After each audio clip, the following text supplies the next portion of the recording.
स्वामी को सदा मेरा स्मरण रहता है। मेरे प्रति उनके स्नेह का परिचायक है ये भोजन।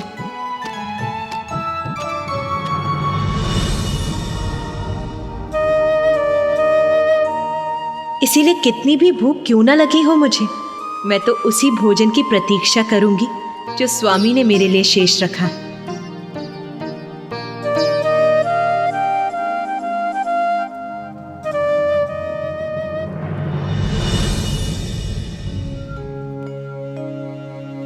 महादेव, आपने वचन दिया था कि आज आप अधिक मात्रा में भोजन करेंगे, तो फिर आप अपनी थाल पर भोजन क्यों छोड़ रहे हैं? क्योंकि नारायण, मैं तो सदा उमा के लिए भोजन शेष रखता हूं।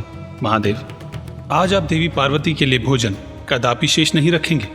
नारायण, ये आप क्या कह रहे हैं? भोलेनाथ, आज कोई प्रश्न नहीं। जब आपने सब मुझ पर छोड़ा है तो मेरी लीला मेरे अनुसार ही होने दीजिए।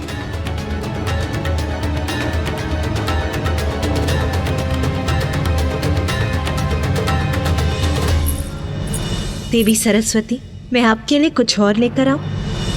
मुझे क्षमा करना उमा, मैं विवश हूं।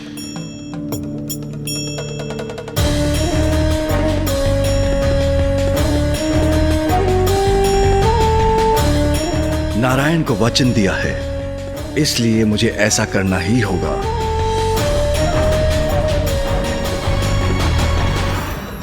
मुझे ज्ञात है भोलेनाथ, आपको ऐसा करने में पीड़ा हो रही है, किंतु यह आवश्यक है।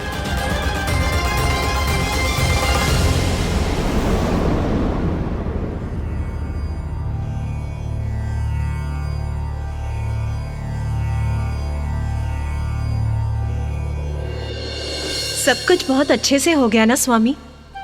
भ्राता नारायण, देवी लक्ष्मी, देवी सरस्वती और ब्रह्मदेव सभी ने बहुत मन से भोजन किया। सभी बहुत प्रसन्न हुए, है ना नाथ? हाँ हाँ, मुझे ज्ञात है आप क्या कहना चाह रहे हैं। चिंता मत कीजिए, मैं भी भोजन करने ही जा रही हूँ। उचित है उमा, तो मैं ध्यान में बैठता हूँ।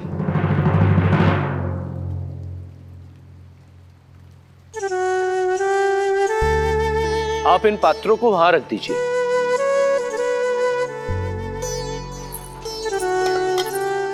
नंदी जी, सभी गणों को भोजन दे दिया ना? जी माता, दे दिया है। और पशुओं को? माता, उन्हें भी भोजन दे दिया है। उचित है, तो नंदी जी अब आप भी भोजन कर लीजिए। उचित है माता। माता, सदैव के समान महादेव की थाली आपके लिए रख दी है, आप भी भोजन कर लीजिएगा। जी।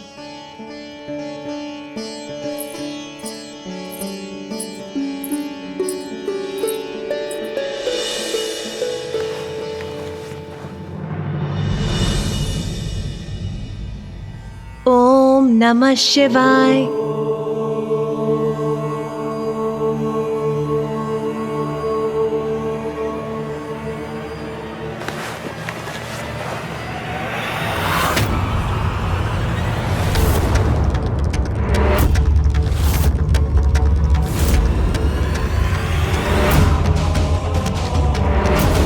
इतना स्वादिष्ट भोजन है कि मुझसे तो रुका ही नहीं जा रहा।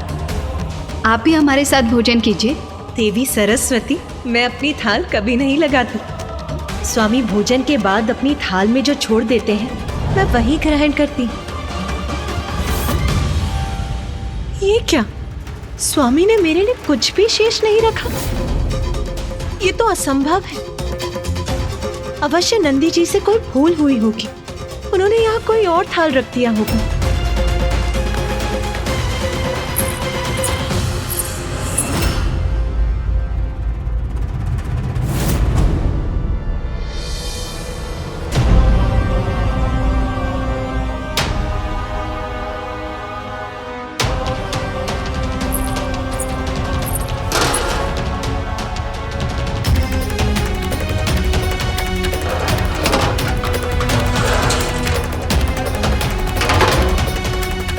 मैंने सबको भोजन कराया, किंतु मेरे लिए भोजन नहीं था। और तो और महादेव ने भी मेरे लिए भोजन शेष नहीं छोड़ा। मेरी भूख के कारण मेरा क्रोध अपने चरम पर था। रसोई में तो अन्न का एक दाना भी शेष नहीं है। मुझे इतनी भूख लगी है और यहाँ तनिक भी भोजन नहीं है। बहन पार्वती,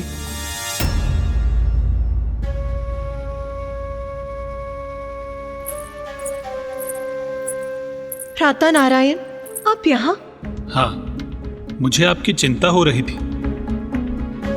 आपने हम सबको इतना स्वादिष्ट भोजन करवाया, किंतु स्वयं कुछ नहीं खाया। किंतु आपका भ्राता होने के नाते मैं केवल ये देखने आया था कि आपने कुछ ग्रहण किया अथवा नहीं। नहीं भ्राता, देखिए ना, महादेव को भली भांति ज्ञात है कि मैं उन्हीं की थाल से खाती हूँ, फिर भी उन्होंने मेरे लिए कुछ नहीं छोड़ा। कुछ नहीं छोड़ा? सर्वथा अनुचित किया महादेव ने। महादेव आपके पति हैं। पति भर्ता होता है और पति का दायित्व होता है कि वो अपनी पत्नी का भरण पोषण करे। इसलिए महादेव से मांग करने का, उनसे पूछने का कि उन्होंने ऐसा अनुचित कार्य क्यों किया, आपका अधिकार है।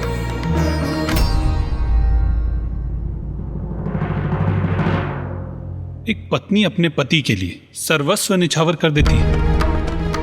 आपको स्मरण है ना कि देवी लक्ष्मी ने मुझसे पूर्व भोजन ग्रहण करने से मना कर दिया था। आपने इतना सब कुछ किया, किंतु महादेव ने यह सुनिश्चित किए बिना कि आपने भोजन किया अथवा नहीं, वो ध्यान में चले गए। सर्वथा अनुचित किया महादेव ने। एक पति का दायित्व होता है कि वो अपनी पत्नी का भरण पोषण करे, और यदि महादेव ने अपना दायित्व नहीं निभाया तो उनसे क्रोधित होने का, उनसे प्रश्न पूछने का पूर्ण अधिकार है आपका। आप उचित कह रहे हैं भ्राता नारायण। मैं भूख से व्याकुल हो रही हूँ और महादेव को मेरे तनिक भी चिंता नहीं।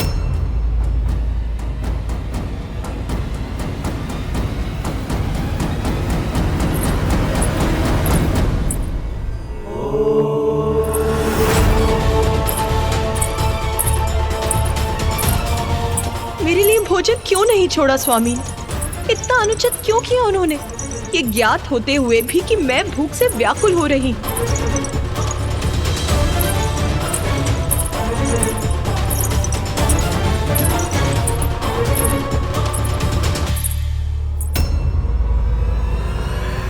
ये क्या नाथ, मुझे आपके पत्नी को भोजन का एक निवाला भी प्राप्त नहीं हुआ और आप यहाँ निश्चिंत होकर ध्यान मग्न बैठे हैं। आपने भोजन के लिए सभी अतिथियों को आमंत्रित किया, जिसकी सारी व्यवस्था मैंने की, उनके लिए भोजन पकवाया, और मुझे तनिक भी भोजन प्राप्त नहीं हुआ। और इससे अनभिज्ञ यहाँ शांति पूर्वक आप ध्यान कर रहे हैं।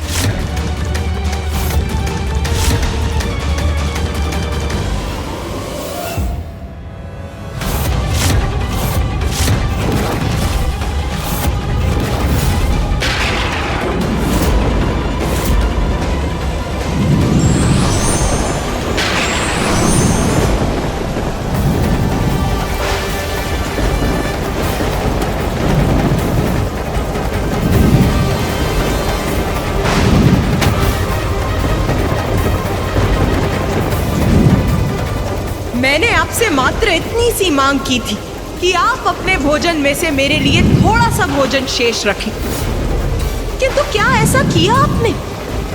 नहीं।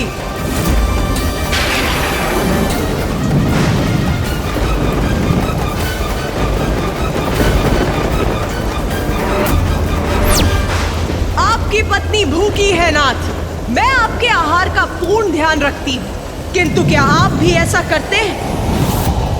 उत्तर दीजिए, मुझे भोजन कौन कराएगा?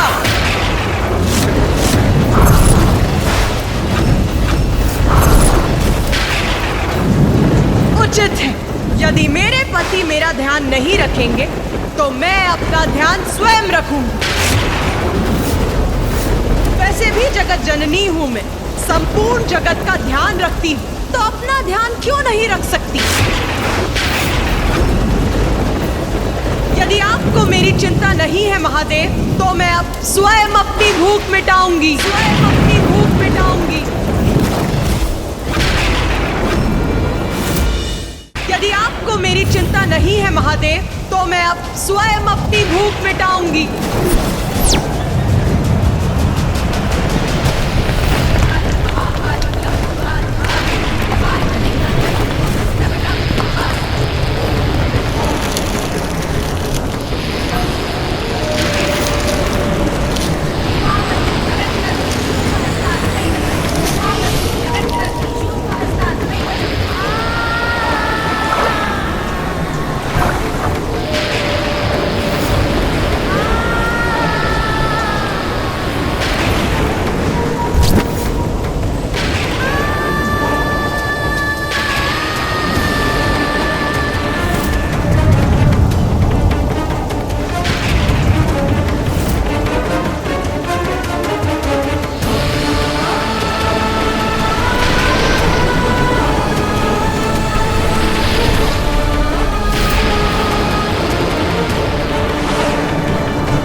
कमलनयनां रत्नसिंहासनस्थां भक्ताभीष्टप्रदात्रीं सुरनिकरकरां सेव्यकञ्जाञ्जुयुग्मां नीलाम्बोजां सुखान्ति।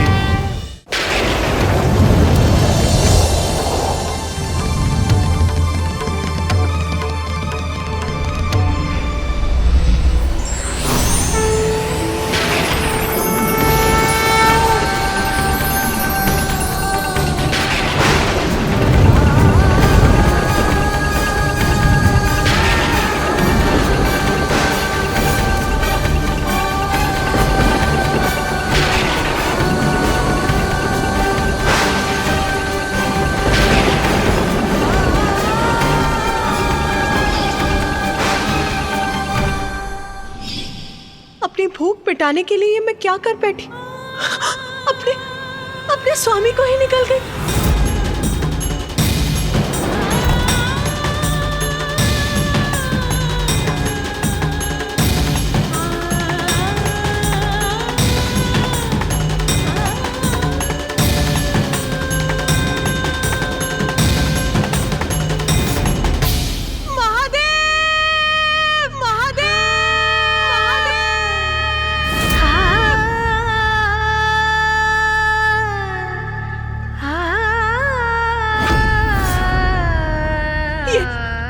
मुझसे क्या हो गया नाथ?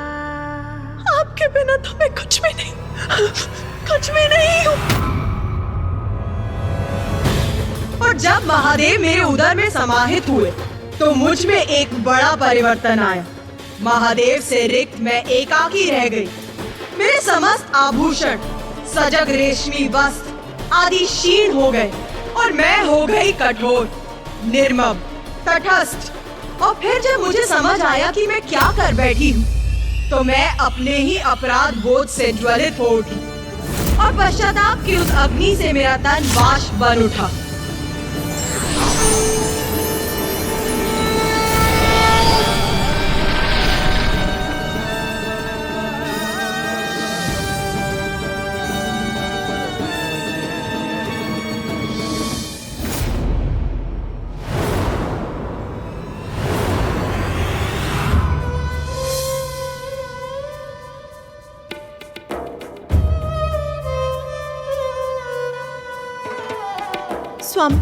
स्वामी मुझे क्षमा कर दीजिए। मुझे ज्ञात नहीं क्रोधवश में ये क्या कर बैठी। मुझे क्षमा कर दीजिए। उमा, आपको क्षमा याचना करने की कोई आवश्यकता नहीं, क्योंकि जो भी हुआ वो सब नारायण, ब्रह्मदेव और मेरी लीला का ही परिणाम था। उमा, आप जगत जननी हैं, इसलिए सभी जीवों के प्रति आपको बहुत स्नेह है। इसीलिए अभी तक आपकी महाविद्या स्वरूप सृजन और पालन हेतु प्रकट हुए, किंतु अपनी संतानों को दंडित करने के लिए अपनी संतानों का मोह नहीं त्याग सकी आप, क्योंकि आप एक मां, एक पत्नी, एक सखी और एक बहन है। इन सभी संबंधों के मोह के कारण दंड देना आपके लिए कठिन हो जाता है, किंतु आपके इस रूप में अपनी भावनाओं को तज कर आप न्याय करने में असमर्थ नहीं रहेंगी। किंतु प्रभु, मेरे प्रत्येक रूप में आप मेरे साथ रहते हैं। ये मेरा प्रथम रूप है जिसमें मुझे आपका सानिध्य नहीं प्राप्त हुआ। क्या इसीलिए इतनी कठोरता उत्पन्न हो गई मुझ में? भले ही आपका मोह मात्र मेरे लिए ही हो, किंतु उससे आपकी निर्णय क्षमता पर प्रभाव पड़ेगा ही। इसलिए आपके इस रूप में आप पुरुष शून्य होंगी, अर्थात मैं आपके साथ नहीं रहूंगा, क्योंकि इस रूप में आपकी आसक्ति मात्र न्याय के प्रति हो सकती है। जो न्याय करता है उसका किसी भी मोह अथवा संबंध से प्रेरित और प्रभावित होना उचित नहीं। उमा, आप अपने स्वरूप में संसार को बुरे कर्मों के फलस्वरूप अकाल, महामारी, दुख, कलेश आदि का दंड देंगी। आपके स्वरूप में आप धूम्र बनकर भी प्रकट होंगी, इसलिए संसार आपके स्वरूप को धूमावती के नाम से जानेगा।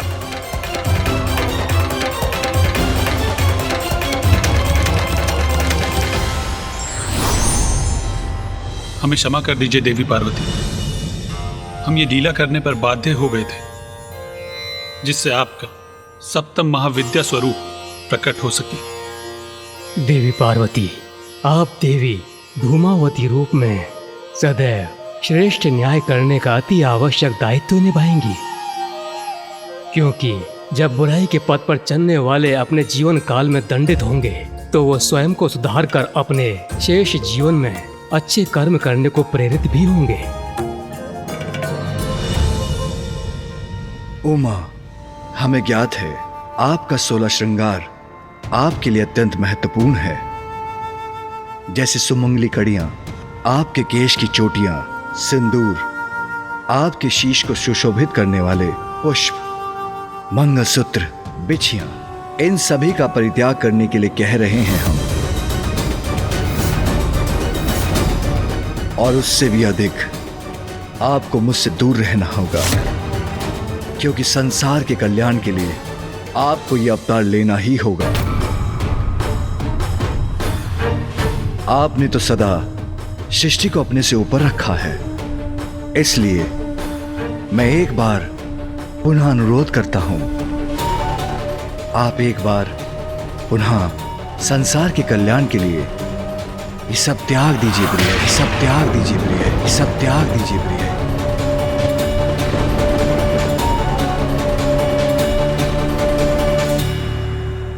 स्वामी, आप मुझे जिस विरक्त और दारुण अवतार को धारण करने के लिए प्रेरित कर रहे हैं वो मेरे लिए सरल नहीं है, किंतु यदि संसार के कल्याण के लिए आप हलाहल विष का पान कर सकते हैं तो मैं भी अपनी संतानों की भलाई के लिए ये अवतार धारण करने का प्रयास करूंगी।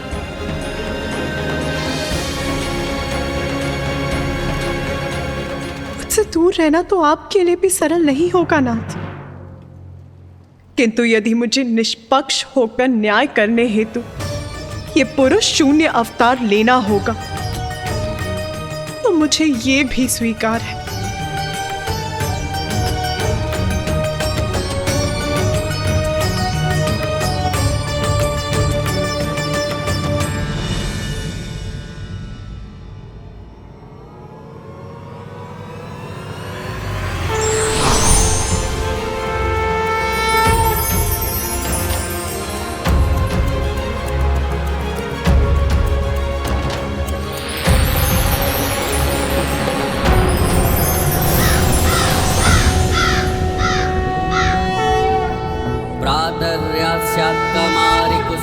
कलिकया जापमाला जयन्ती मध्याह्ने प्रौढरूपा विकसितवदना चारुनेत्रा निशायां सन्ध्यायां वृद्धरूपा गलितकुचयुगा मुण्डमालां वहन्ति स देवी देवदेवी त्रिभुवनजननी कालोकपातु युष्मा। बाहर के शत्रु का सामना तो व्यक्ति कर सकता है, किंतु अंतर में ही दोष हो तो उसका निवारण आपकी कृपा और सहायता से ही हो सकता है। किंतु इसके लिए आपने अपना कौन सा रूप धारण किया माता?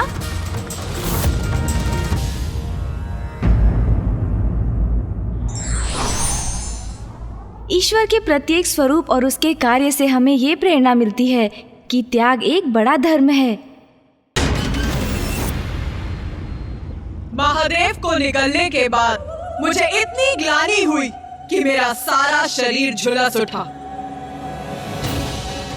और इसीलिए मेरे इस स्वरूप का नाम ही पड़ा देवी धूमावती। देवी धूमावती मेरी महाविद्या धूमावती संसार में प्राणियों को उनके बुरे कर्मों का फल देने, उन्हें पीड़ा देकर दंडित करने, अकाल, महामारी, कलेश, दरिद्रता आदि उत्पन्न करती है।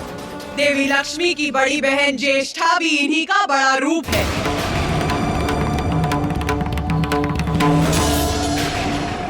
हाँ, उचित है। माता ज्येष्ठा से तो मैं भी परिचित हूँ माता।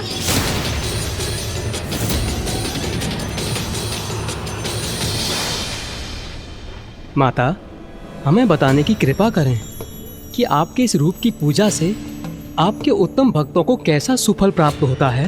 देवी धूमावती जिनसे प्रसन्न होती है उसे संसार में समस्त सुख, यहाँ तक कि मोक्ष भी प्राप्त होता है।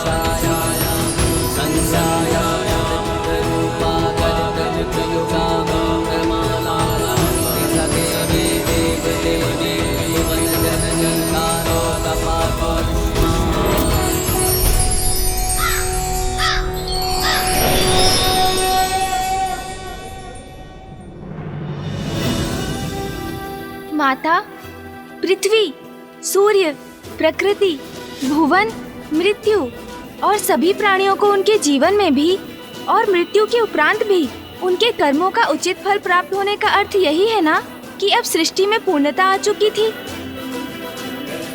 पूर्णता और संतुलन में बहुत बड़ा भेद है गणेश।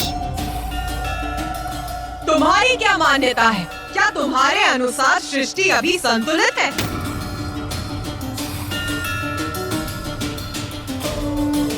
मैं देवी धूमावती के रूप में पक्षपात रहित न्याय के लिए प्रसिद्ध हुई।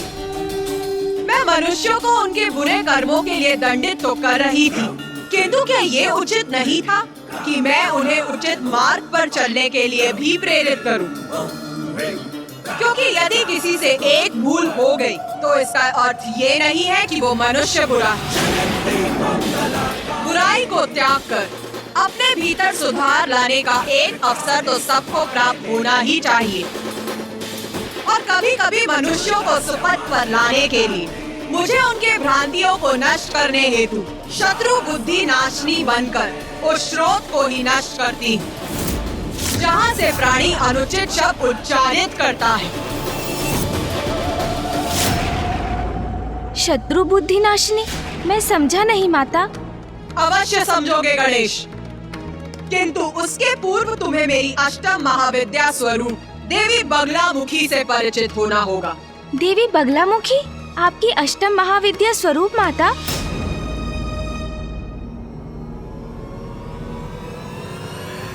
हाँ गणेश, संतान को जन्म देने मात्र से ही माता पिता के कार्य पूर्ण नहीं होते। संतान को अच्छे संस्कार देना भी माता पिता का ही कर्तव्य होता है।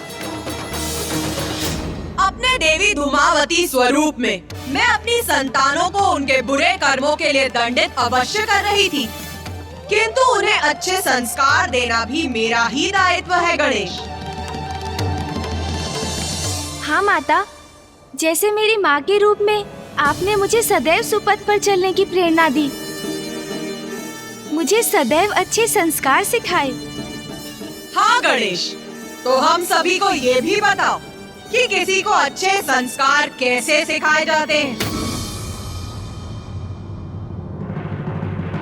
बात के लिए छोड़ा हुआ कार्य कभी पूर्ण नहीं होता। लक्ष्य प्राप्ति के लिए तो अनेक चुनौतियों से संघर्ष कर उन पर विजय पानी होती है पुत्र। उसके बिना कभी सफलता प्राप्त नहीं होगी। और चुनौतियां तो कठिनाइयों का रूप लेकर ही प्रस्तुत होती हैं। कठोर साधना से साध कर ही उन्हें सरल बनाया जा सकता है पुत्र। इतना स्मरण रखना पुत्र, जो स्वयं को पहचानने में असमर्थ हो जाते हैं वो जगत में अपनी कोई पहचान नहीं बना पाते। उसे उचित ज्ञान देकर माता। हाँ गणेश, जिस प्रकार अपने देवी पार्वती रूप में मैंने तुम्हें अच्छे संस्कार और ज्ञान दिया, उसी प्रकार अब मैं अपने देवी बगलामुखी स्वरूप में समस्त संसार को गूढ़ ज्ञान देने के इच्छुक थी।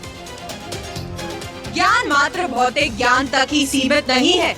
मैं तो उन्हें वो ज्ञान भी देना चाहती थी जो उन्हें भगवान से जोड़ सके, उन्हें जीवन का उद्देश्य समझा सके, उन्हें औषधियों का ज्ञान दे सके ताकि वो स्वस्थ रहे, क्योंकि स्वस्थ तन में ही स्वस्थ आत्मा का वास होता है।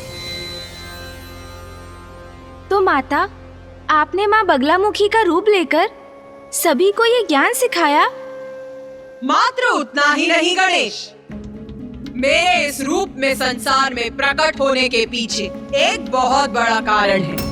कारण? माता, क्या है वो कारण?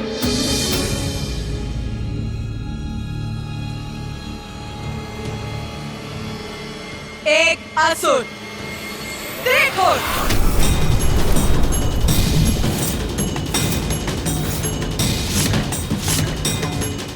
त्रिखुर नामक असुर?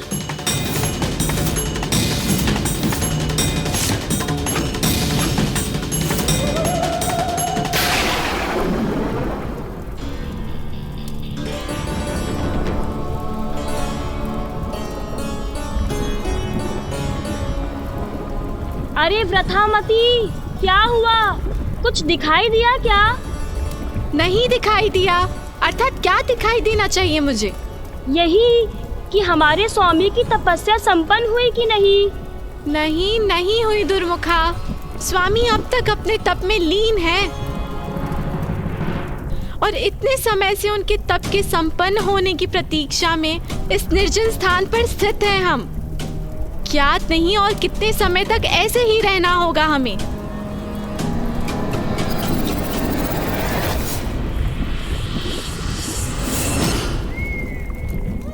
ओम ब्रह्मदेवाय नमः। ओम ब्रह्मदेवाय नमः। ओम ब्रह्मदेवाय नमः। ओम ब्रह्मदेवाय नमः। ओम ब्रह्मदेवाय नमः। ओम ब्रह्मदेवाय नमः। ओम ब्रह्मदेवाय नमः। ओम ब्रह्मदेवाय नमः।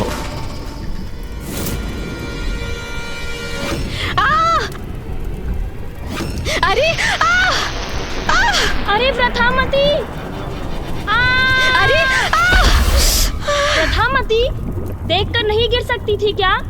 दुर्मुखा, तुम देखकर खड़ी नहीं हो सकती थी क्या? गिरा दिया मुझे।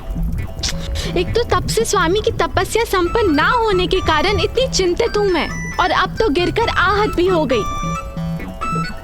व्रथामती, वो स्वामी है हमारे, अब जहाँ वो रहेंगे हम वही रहेंगे ना।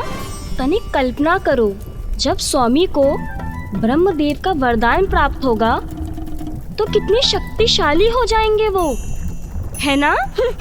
स्वामी की चाटुकार सेविका, कब होगा ये? कब बनेंगे वो शक्तिशाली? इतना दीर्घ समय हो गया, उनका तप संपन्न ही नहीं हो रहा। अब चाटुकार हूँ तो अपनी स्वामी की ना। और वैसे तुम भी तो यहीं स्थित हो तब से, इसी लोभ में ना कि जब स्वामी को ब्रह्मदेव का वरदान प्राप्त होगा तो तुम्हें भी लाभ होगा। क्यों व्रथामती? ओम ब्रह्मदेवाय नमः। ओम ब्रह्मदेवाय नमः।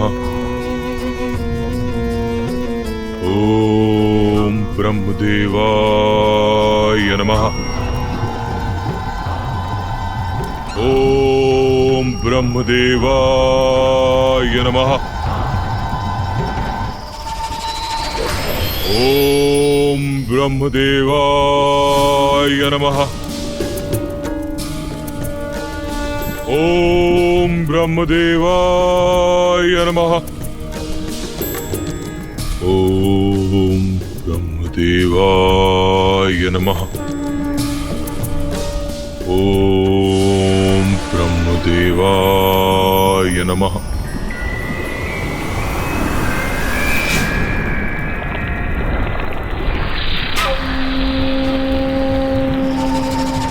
पुत्र त्रिकुर,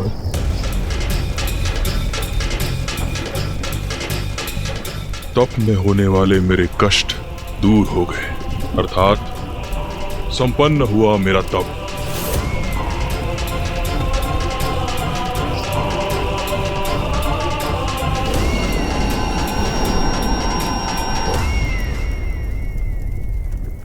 ब्रह्मदेव, मेरे आराध्य, अंततः आप आ ही गए मुझे दर्शन देने। प्रतीत होता है स्वामी का तप समाप्त हुआ। हाँ, ब्रह्मदेव प्रकट हुए। अब देखते हैं स्वामी को क्या वरदान प्राप्त होता है। पुत्र त्रिकुर, मैं तुम्हारी तपस्या से प्रसन्न हुआ। प्रसन्न तो आपको होना ही था ब्रह्मदेव। अत्यंत कठोर तप जो किया है मैंने, अब आप आ ही गए हैं तो मेरी दो बातें सुनिए। एक, इतने वर्षों के घोर तप का उचित परिणाम चाहिए मुझे, और दो, मृत्यु से मुक्ति अर्थात अमरत्व का वरदान चाहिए मुझे।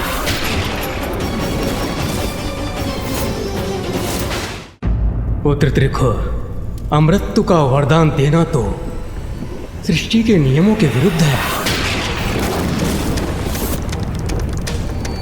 ये मैं तुम्हें नहीं दे सकता।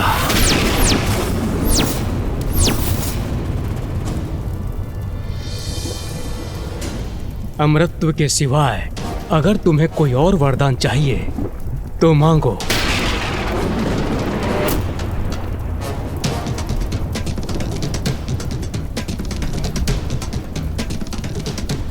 मुझे ज्ञात था मुझे कि ऐसा ही कुछ कहेंगे आप। कोई बात नहीं, अमरत्व नहीं दे सकते आप, तो उसके अतिरिक्त जो कुछ भी मैं मांगूंगा वो मुझे अवश्य देंगे, ऐसा वचन दीजिए आप।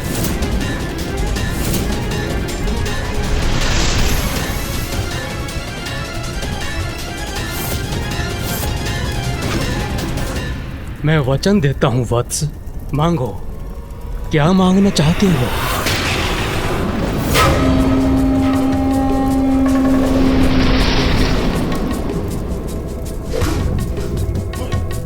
पुनः दो बातें हैं ब्रह्मदेव, दो वरदान चाहिए मुझे आपसे। एक, ब्रह्मांडीय बवंडर उत्पन्न करने की शक्ति, और दो, इस संसार की कोई भी विद्या, कोई भी शक्ति मुझे क्षति न पहुंचा सके। स्मरण रहे ब्रह्मदेव, त्रिदेवों की विद्या भी नहीं।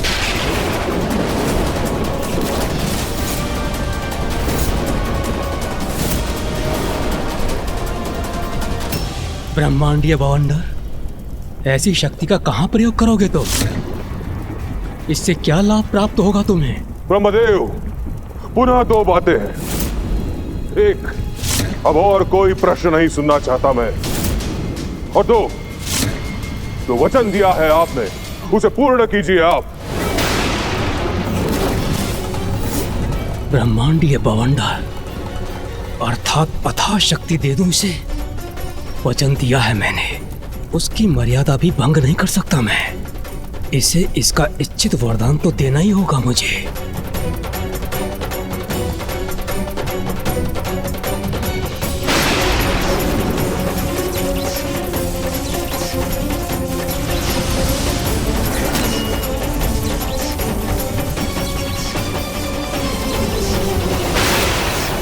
तथास्तु, तथास्तु, तथास्तु।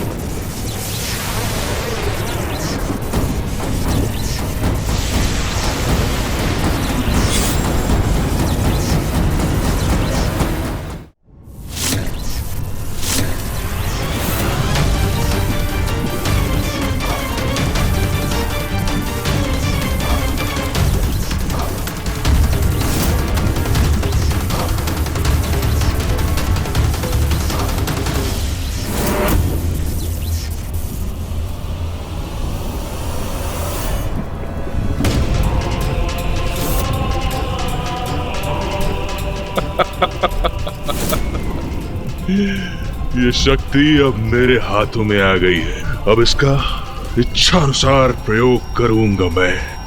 धन्यवाद ब्रह्मदेव, धन्यवाद।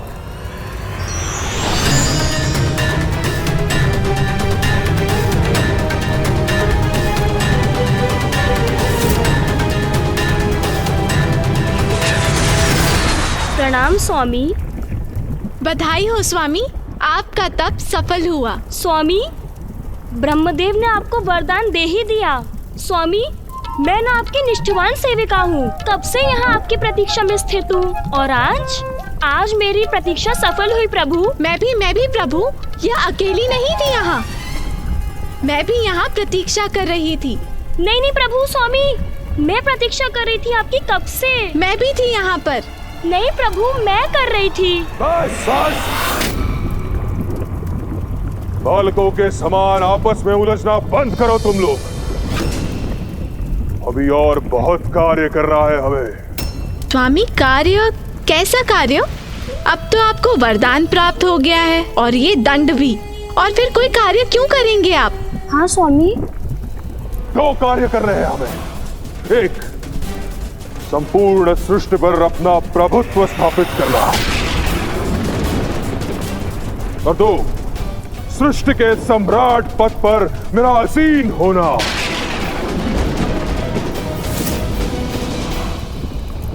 स्वामी, आपके इस कार्य में तो बड़ी प्रसन्नता से सहायक बनेंगे हम। ब्रह्मांड के सम्राट की सहयोगी होंगी हम। बहुत आनंद आएगा हमें।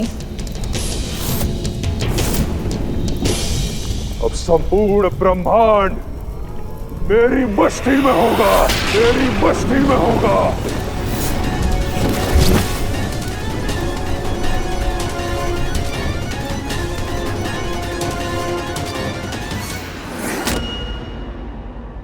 मुझे ज्ञात था माता, असुर प्रवृत्ति ऐसी ही होती है। उसने वरदान भी मांगा तो ऐसे अहितकर उद्देश्य के लिए। हाँ कार्तिकेय, ये असुर सर्वप्रथम हमारी भक्ति कर हमसे वरदान प्राप्त करते हैं और फिर उस वरदान की शक्ति से विनाश का आरंभ करते हैं।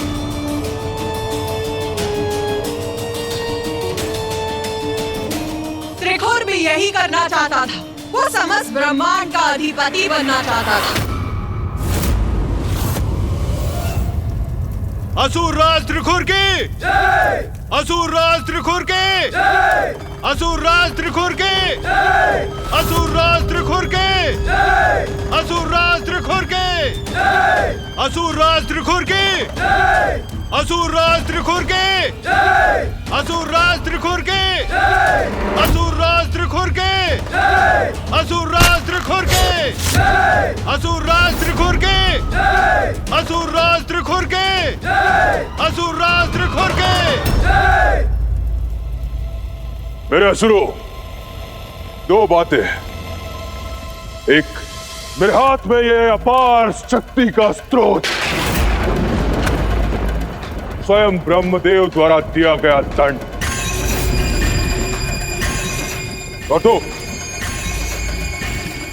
इस दंड की शक्ति से मैं अपने सभी विरोधियों को प्रताड़ित और दंडित करूंगा।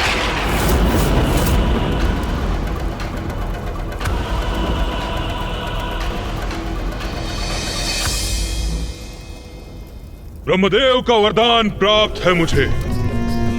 अब कोई भी हमारे मार्ग में बाधा नहीं बन सकता। युद्ध कैसा भी हो, विजय हमारी ही होगी। जो भी मेरे मार्ग में आएगा उसका विनाश करूंगा मैं।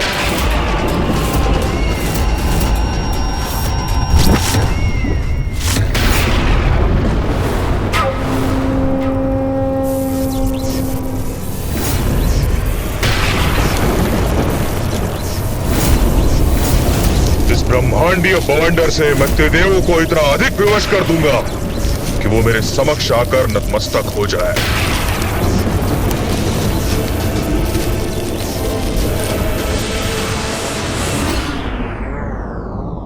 वो दुष्ट असुर अपने वरदान को शस्त्र बनाकर अपने समक्ष त्रिदेवों को विवश करना चाहता था।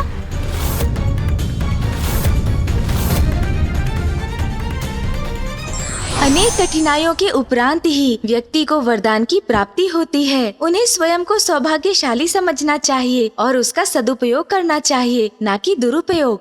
युद्ध कैसा भी हो, विजय हमारी ही होगी। जो भी मेरे मार्ग में आएगा उसका विनाश करूंगा मैं और बनूंगा संपूर्ण ब्रह्मांड का सम्राट।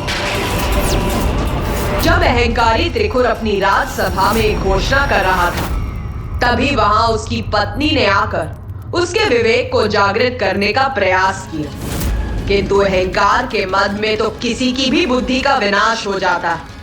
फिर त्रिखुर तो एक असुर ही था। महारानी तृप्ता, बस!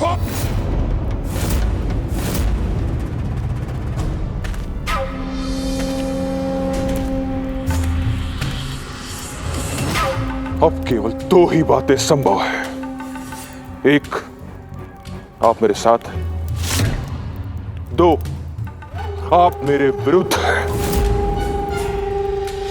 कहिए, क्या चुनेंगे आप? ब्रह्मांड विजय की अपनी अनुचित महत्वाकांक्षा में और चाटुकारों की चाटुकारिता में वो इतना डूब चुका था कि उसकी पत्नी द्वारा उसको सुपथ पर लाने का प्रयास विफल ही नहीं हुआ। उससे वो अहंकारी त्रिखुर और उत्तेजित हो उठा। बस, बहुत हुआ। जो भी है, जैसी भी है, मेरे प्रति निष्ठावान है।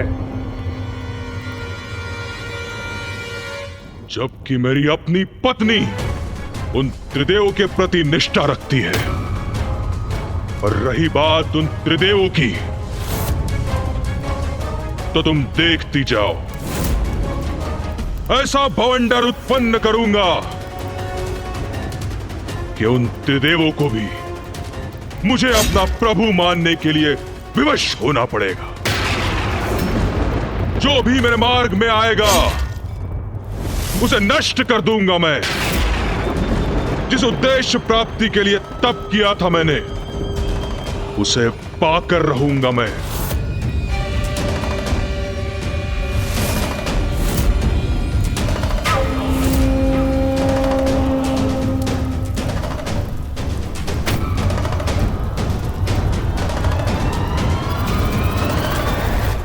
प्रभु, आपके यहाँ आने का क्या प्रयोजन है? नतमस्तक होंगे ये त्रिदेव मेरे सामने। उसी का उपाय करने आया हूं यहां।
अद्भुत है प्रभु की शक्ति।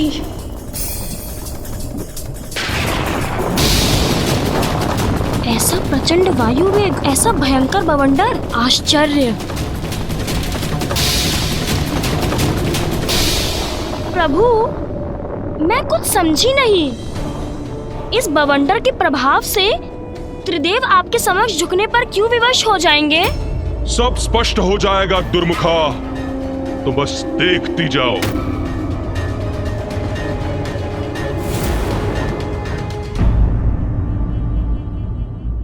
वो दुष्ट असुर अपने वरदान को शस्त्र बनाकर अपने समक्ष त्रिदेवों को विवश करना चाहता था। अवश्य दुस्साहस का उचित दंड भी प्राप्त हुआ ही होगा उस दुष्ट को। ब्रह्मदेव के वरदान की शक्ति से त्रिखुर द्वारा उत्पन्न वो बवंडर कोई साधारण बवंडर नहीं था। कुछ ही समय में वो अपने समीप सब कुछ निकल गया। विशाल पर्वतों के बाद उसका लक्ष्य अब उल्का पिंड बने।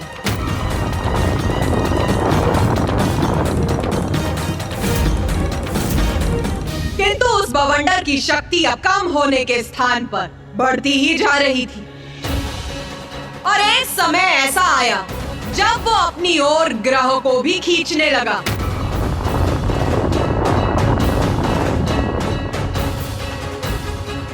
यहाँ तक कि स्वर्गलोक भी उसके प्रभाव से अछूता नहीं रहा।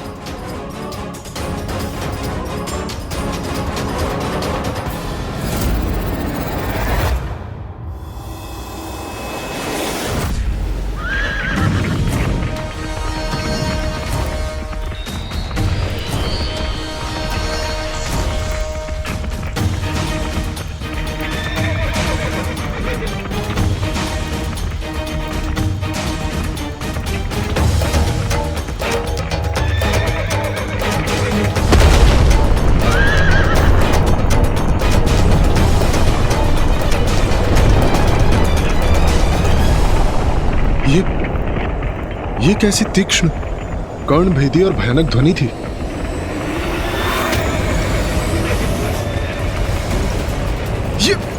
ये क्या हो रहा है? मेरा संतुलन क्यों बिगड़ रहा है?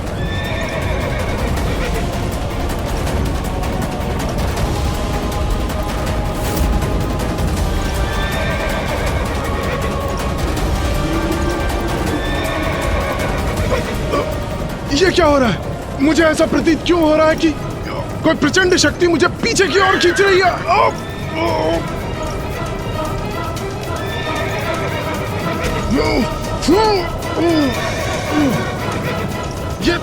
ये प्रचंड वायु प्रवाह का बवंडर कैसा है?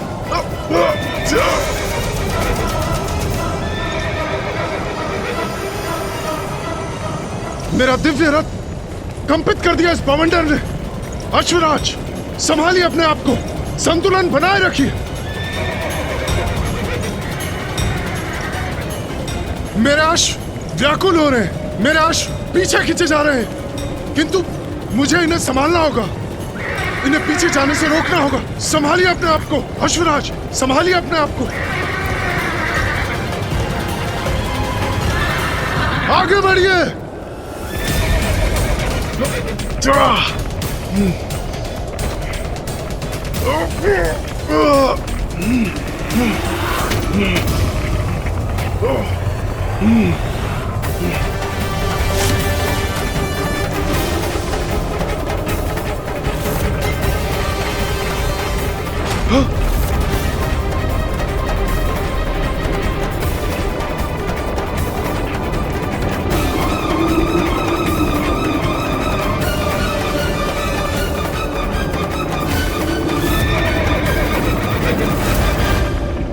पृथ्वी से निम्न सभी सप्तलोक इस बवंडर के कारण संकट में हैं।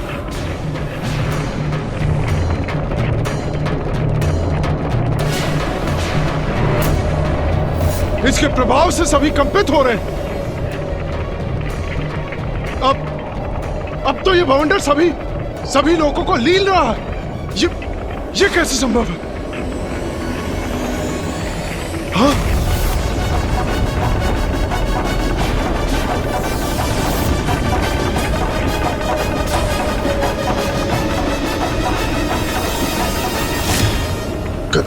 रसातल ही है इस बवंडर का स्रोत, किंतु ज्ञात नहीं इसे उत्पन्न किसने किया, क्यों किया। इसे शीघ्र रोकना होगा हमें, अन्यथा इस प्रकार तो ये बवंडर पृथ्वी और स्वर्गलोक के साथ सभी लोकों और ग्रहों को लील जाएगा। मुझे अभी इंद्रदेव और अन्य देवताओं को सूचित कर इसे थामने का उपाय ढूंढना चाहिए। आगे बढ़िए अश्वराज, आगे बढ़ते रहिए।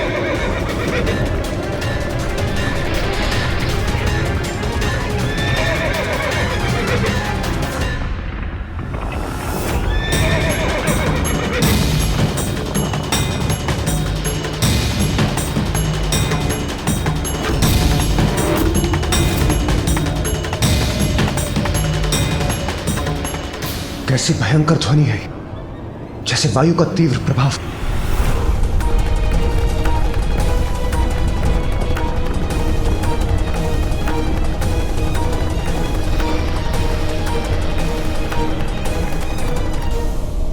अब ये भूकंप कैसा, क्या कारण हो सकता है इसके पीछे?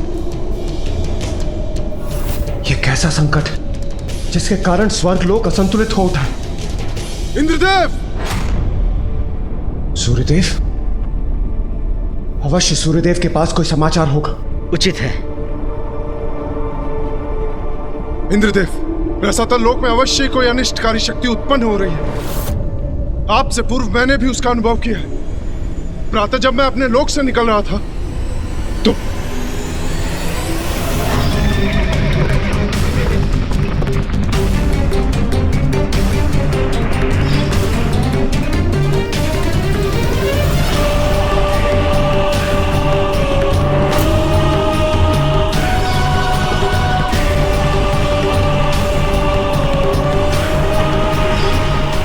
ये कैसी विकट स्थिति उत्पन्न हो गई। देवराज इंद्र को भली भांति ज्ञात हो गया कि स्थिति नियंत्रण से बाहर जा रही थी। कुछ ही समय में वो अदृश्य अनिष्टकारी शक्ति पृथ्वी, ग्रहों, सूर्य, चंद्र और स्वर्गलोक को भी निगलने वाली थी। तो इंद्रदेव ने अविलंब सृष्टि रचयिता ब्रह्मदेव जी के समक्ष प्रस्तुत होकर उनसे ही सहायता की गुहार लगाई। ब्रह्मदेव, हम उस बवंडर के स्रोत को ढूंढने रसातल भी जा सकते थे, किंतु उसका अनिष्टकारी प्रभाव इतनी शीघ्रता से बढ़ रहा था कि समय व्यर्थ किए बिना आपके समक्ष आना ही मैंने उचित समझा।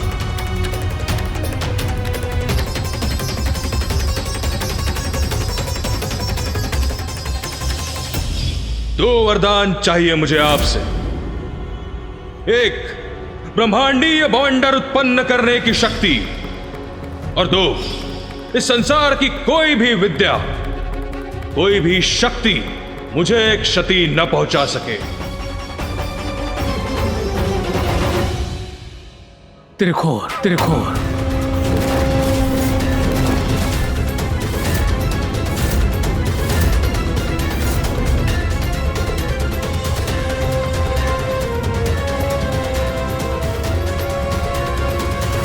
त्रिखुर? कौन है ये त्रिखुर ब्रह्मदेव? देवराज, असुर त्रिखुर मेरा परम भक्त है। उसने मुझे अपने कठोर तप से प्रसन्न कर ब्रह्मांडीय बवंडर उत्पन्न करने की शक्ति प्राप्त की है। ब्रह्मदेव, आपके दिए वरदान से वो दुष्ट असुर ऐसा बवंडर उत्पन्न कर रहा है कि जिसे रोका ना गया तो समस्त सृष्टि नष्ट हो जाएगी। देवराज, मैं स्वयं उसे समझाऊंगा कि वो सर्वथा अनुचित कर रहा है। मुझे पूर्ण विश्वास है वो मेरे आदेश का सम्मान अवश्य करेगा। ब्रह्मदेव, यदि अनुमति हो तो हम सब भी आपके साथ चलें? नहीं देवराज, यदि आप सब लोग मेरे साथ जाएंगे तो हो सकता है कि वो इसे अपने विरुद्ध एक चुनौती समझकर उत्तेजित हो जाए। आप चिंता ना करें, मेरा परम भक्त है वो। मेरे आदेश को कदापि नहीं ठुकराएगा, अवश्य रोकेगा इस बवंडर को वो, और समस्त लोकों एवं ग्रहों को इस संकट से मुक्त करेगा। प्रणाम ब्रह्मदेव।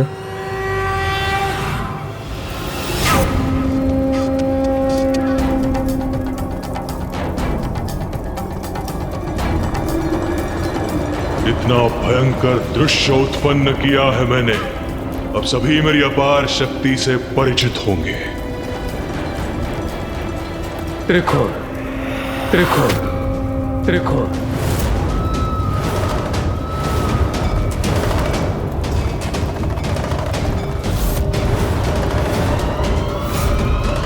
ब्रह्मदेव यहाँ?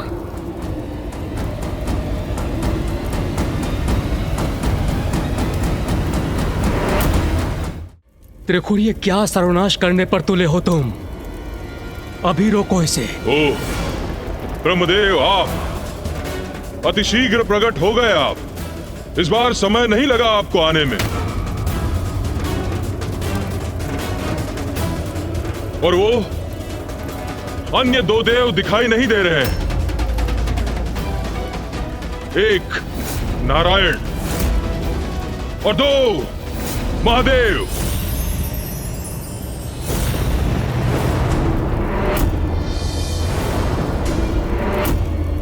जाइए ब्रह्मदेव, उन दोनों को भी बुला लाइए। एक अत्यंत महत्वपूर्ण घोषणा करनी है मुझे आपके समक्ष। त्रिखुर, मैंने तुम्हें वरदान इसलिए दिया था कि तुम कुछ हित कर सको, किंतु भूल की मैंने। ये भूल कर कि अंततः तुम हो तो एक असुर ही।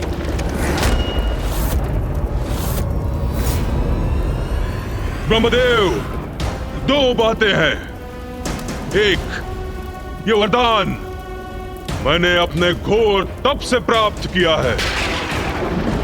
आपने कोई भिक्षा नहीं दी है मुझे। और दो, इसके बाद मैं जो भी प्राप्त करूंगा वो तप से नहीं, वो भक्ति से नहीं, वो शक्ति से लूंगा। तप से नहीं, छीन कर लूंगा। पुनः दो बातें हैं ब्रह्मदेव।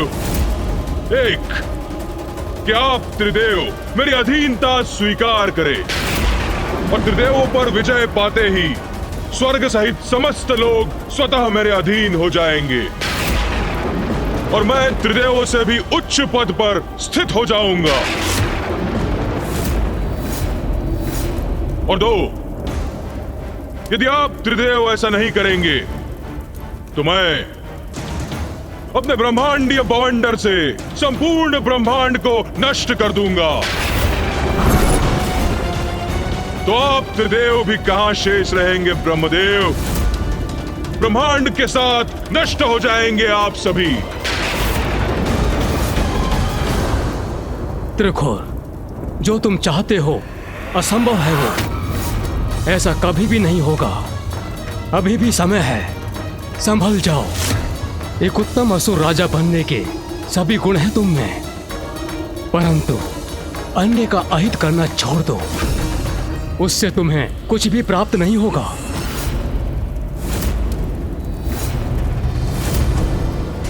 देखिए ना स्वामी, संकट में आए तो कितनी शीघ्र आकर कैसे उपदेश दे रहे हैं ब्रह्मदेव आपको।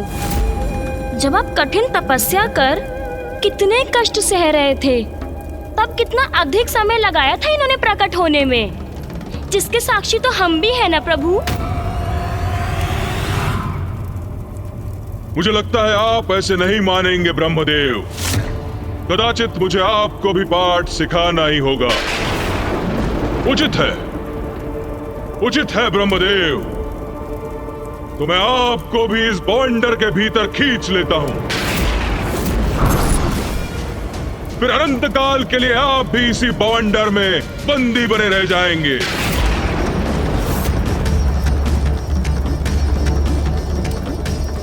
ये दुष्ट मेरा सुझाव स्वीकार करने के स्थान पर मुझसे उद्दंडता कर रहा है।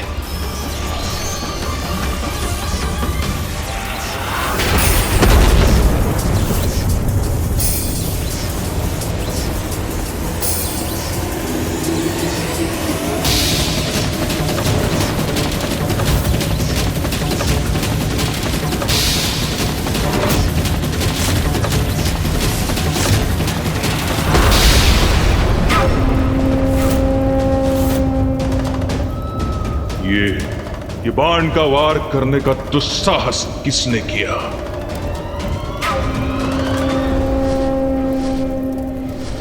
आकाश मार्ग से ये कौन आ रहा है यहां? देखो तो।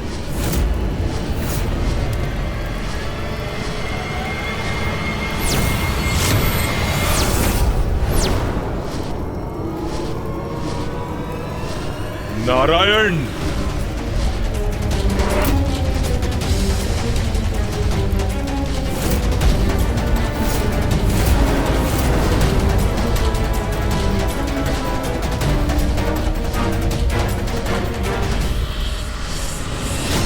तो आप भी यहां आ ही गए नारायण। उचित है, आपका यहां आगमन भी उचित ही है। अब केवल उस महादेव की प्रतीक्षा है, वो एक बार आ जाए, उसके पश्चात आप तीनों एक साथ नमन करना मुझे। तत्पश्चात आपके सभी अपराध क्षमा कर दूंगा मैं। मूर्ख असुर, जिन ब्रह्मदेव ने तुझे वरदान दिया, जिनके बल पर तू सृष्टि पर विजय पाने चला था, उन्हीं पर प्रहार कर दिया। दो बातें हैं नारायण। एक, मैं असुरराज त्रिखुर हूं,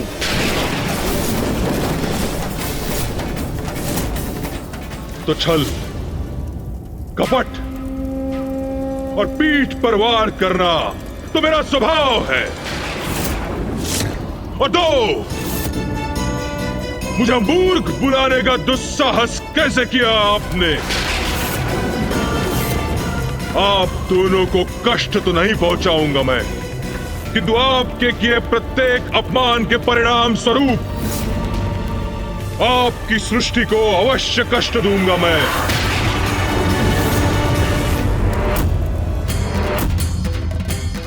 तो क्या पिताश्री वहाँ आए मामा जी और फूफा जी को बचाने के लिए?